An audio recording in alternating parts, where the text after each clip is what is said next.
Good, happy Sunday morning, everyone. I'm Riley King, and welcome to the Riley King Newscast, right here on the Riley King Network.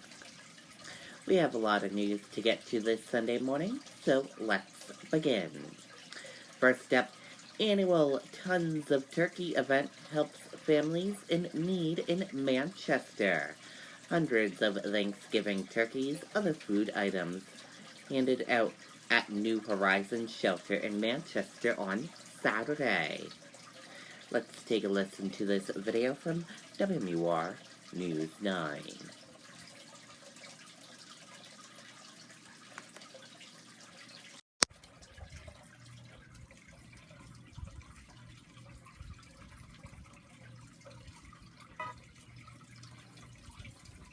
The greed and corruption undermining our democracy is bigger than one man.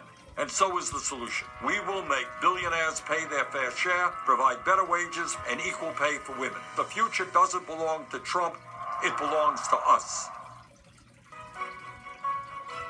In the spirit of giving, hundreds of Thanksgiving turkeys plus other food items were handed out at New Horizons shelter in Manchester today. Each year, New Horizons Families in Transition joins forces with 96.5 The Mill and several local Hannafords for the Tons of Turkeys program. Shoppers purchase food that's donated to families in need.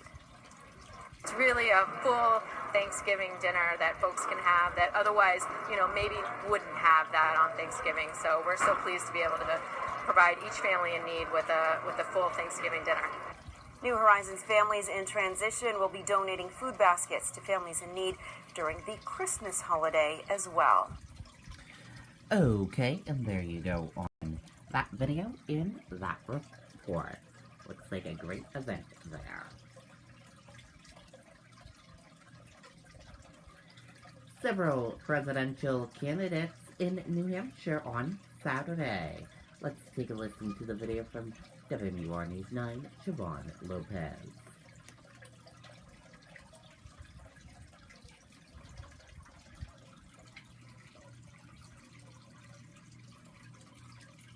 I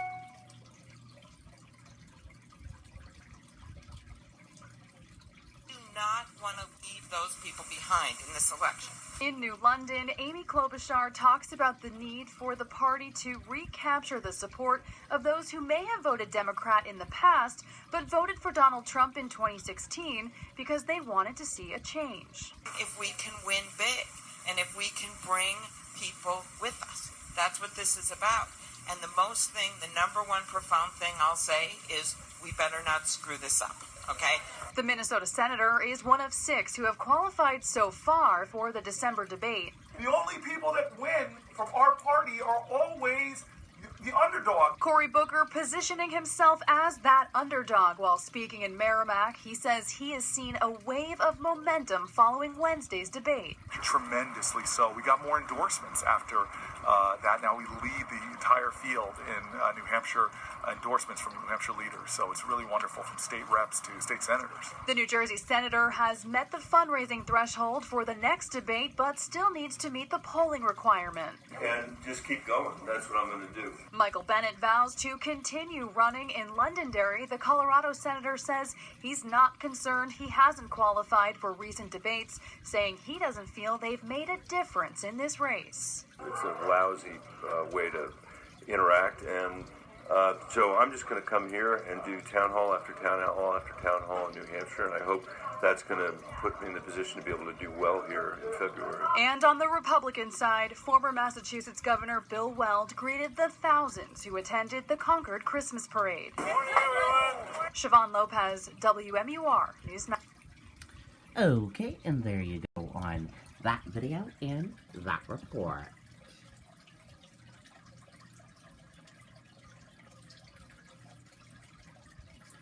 Warren Sanders campaign in Granite State.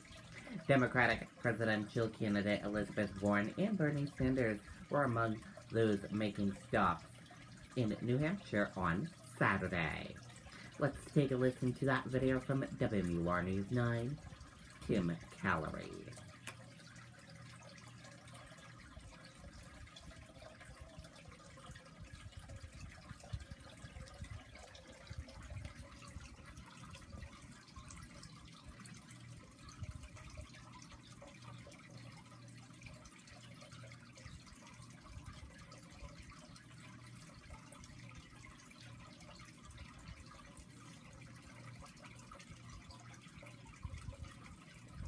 Elizabeth Warren introducing her new housing plan to a crowded Manchester Saturday night, vowing, if elected, to invest $500 billion in affordable housing over the next 10 years. Something she says will help states like New Hampshire increase their vacancy rates. Understand this, it's up and down the line.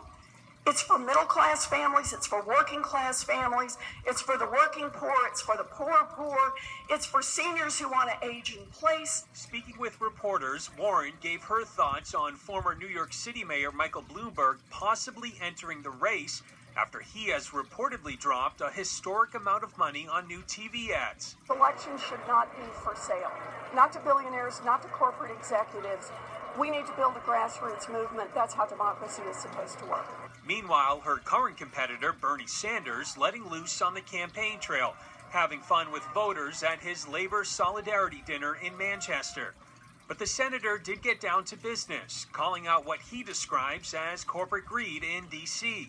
We will create a political system in which billionaires do not buy elections, but a system based on one person, one vote. The senator also showing support for unions, promising to implement legislation called the Workplace Democracy Act. Our job is to grow the trade union movement. Our job is to put together an unprecedented grassroots movement of working people all over this country. And Warren also had some little one-on-one time with voters during a canvassing event today. Meanwhile, Sanders will hold two events tomorrow, one in Hillsborough and one in Portsmouth, and he's pulling in some star power. Actress Susan Sarandon is said to join him. Live here in Manchester, I'm Tim Callery, WMUR News 9. Okay, and there you go on that video and that report.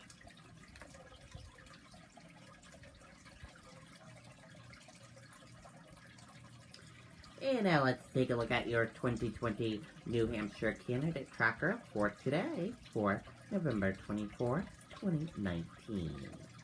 We have two candidates in New Hampshire today. The first candidate, Michael Bennett. Bennett for American Day of Action Canvas launch in Manchester, New Hampshire at 10 o'clock a.m. And Bernie Sanders, he has two events today in New Hampshire. His first event, Town Hall at the American Legion in Hillsborough, New Hampshire at 1 o'clock p.m. In his second event, rally at South Church in Portsmouth, New Hampshire at 5 o'clock p.m. USGS reports 1.8 magnitude earthquake in Salem. A small earthquake rattled Salem on Saturday night. The United States Geological Survey reports the quake was magnitude 1.8 that hit at 9:45 p.m. It was centered on Millville Street near Irving Street at the depth of 1.6 miles. On Facebook, people all over the town reported hearing what sounded like a boom, and some reported that their house shook. Salem police took to Facebook to announce the small earthquake and thanked everyone for their concerns. There are no reports of any damage or injuries at this point. Concord hosts its 68th annual Christmas parade. Let's take a look at the video from WR News 9.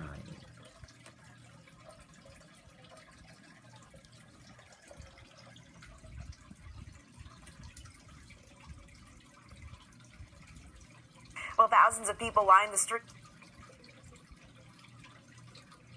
of the capital city today, Concord's 68th annual Christmas parade.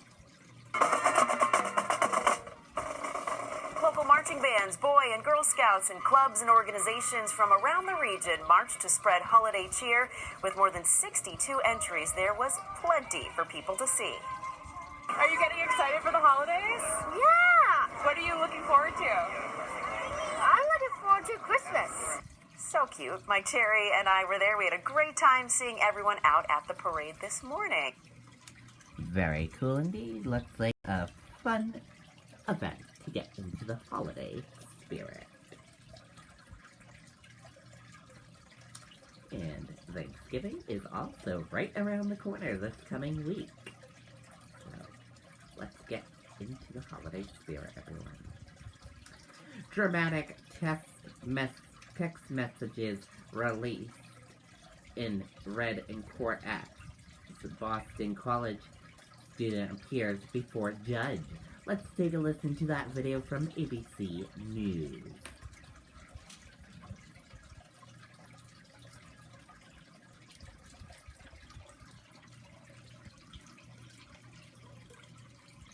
Former Boston College student returning from South Korea to face charges in her boyfriend's death. In court, prosecutors reading the text messages they claim led him to take his own life.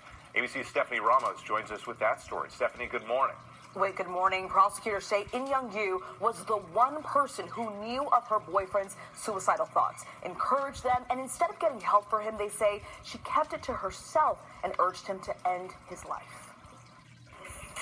This morning, the former Boston College student charged in the death of her boyfriend by suicide is out on bail after appearing in a Boston court for the first time Friday. And how do you not plead? 21-year-old In Young-yu showed little emotion as prosecutors detailed some of the alleged abusive text messages she sent then-boyfriend Alexander Urtula. Prosecutors say Urtula took his own life after 47,000 texts from Yu spanning 2 months, many urging him to go kill yourself and go die. Those messages read in court. Can you go kill yourself? Leave me the alone. And if you don't die, I'm gonna kill myself. Among Urtula's thousands of replies, he told her he was hearing voices. I want you and the voices to stop. Stop telling me how worthless and pathetic I am and how much I deserve to die. Prosecutors also revealing a stunning detail, alleging she was even on the roof the moment Urtula jumped. When the facts come out, it will be clear that these two young individuals were very needy emotionally and were involved in a relationship that became a toxic blend of fear, anger, need, and love. In a similar case, Michelle Carter was convicted of involuntary manslaughter in Taunton, Massachusetts, after urging a young man to take his own life. She was just 17 when she texted 18-year-old Conrad Roy to end his life. Roy eventually filling up his truck with carbon monoxide in 2014. The key evidence, dozens of text messages showing Carter pushed Roy to suicide. And when he hesitated, she insisted.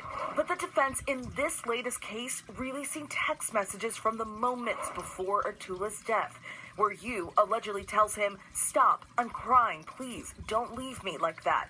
If you ever loved me, stop." Both of these individuals really needed mental help at the time. This is more of a mental health issue than it is a criminal justice issue. In Young-yu has posted bail and has turned in her passport. We do want to mention, though, if you are struggling with thoughts of suicide or worried about a friend or loved one, help is available. Call the National Suicide Prevention Lifeline at 1-800-273-TALK for free, confidential, emotional support 24 hours a day, 7 days a week. Such an upsetting case, you know. It is, and so many people out there may feel as if they're alone if they are struggling, but they're not. All right, Stephanie, thank you for that. Hi, everyone. Okay, and there you go on that video and that report. And that does it for this morning edition of the Riley King Newscast right here on the Riley King Network. I hope you all enjoyed watching, and I'll see you back here later on today for another newscast. And I'll have an AZ Park coming up in a little bit. Goodbye, everyone.